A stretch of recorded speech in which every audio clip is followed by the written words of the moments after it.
The 1980s were a decade of incredible highs and crushing lows for video games, from arcade domination to an infamous crash, followed by a thrilling revival. The 1980s set the stage for the video game industry we know today.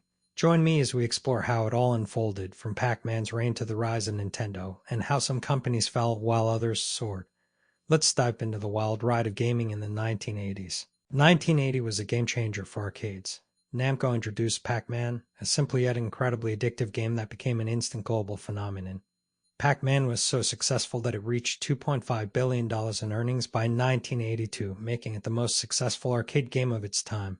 The arcades were packed with players, and gaming culture began to boom. 1981 saw the release of Donkey Kong, a game that introduced the world to Mario. Though he was known as Jumpman at the time, Mario quickly became the face of Nintendo, and this iconic game laid the foundation for the Mario franchise, which would go on to dominate gaming for decades.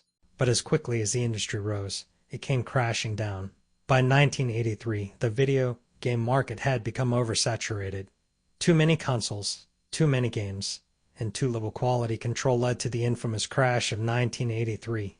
The straw that broke the camel's back, E.T., the extraterrestrial for the Atari 2600. This game, rushed to meet holiday deadline, became a symbol of the industry's decline. E.T. is often blamed for the crash, with unsold cartridges buried in the New Mexico desert. This market collapse led to massive financial losses for companies like Atari and an almost complete collapse of the arcade boom. Enter Nintendo in 1985. After the crash, the video game industry needed a hero. Nintendo revived the market with the release of the Nintendo Entertainment System, NES. And NES wasn't just console. It was a complete ecosystem, with iconic games like Super Mario Bros. And The Legend of Zelda. Nintendo not only revived the industry, but set the standard for home gaming. While Nintendo dominated the U.S., Sega was making waves in other markets. In 1986, Sega launched the Master System, a powerful competitor to the NES, though it struggled in the U.S. Against Nintendo, it found success in Europe and South America, showing that the gaming market was global. By 1989, the world of gaming got even bigger. Nintendo introduced the Game Boy, a handheld console that brought gaming to the palm of your hand. The Game Boy was a massive hit, with Tetris and Super Mario Land becoming must-have titles.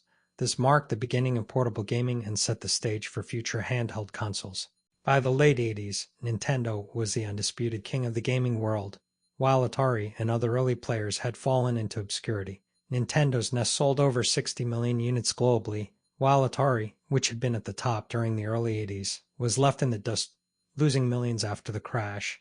The financials of this decade tell the story of massive turnaround, where one company's failure opened the door for another's success. The 1980s were a pivotal decade for gaming. Time of explosive growth, catastrophic crashes, and monumental comebacks. The foundations laid in this decade continue to shape the gaming world today, from arcade hits to home consoles, and even the birth of portable gaming in the 1980s showed that video games were more than a passing fad. They were the future.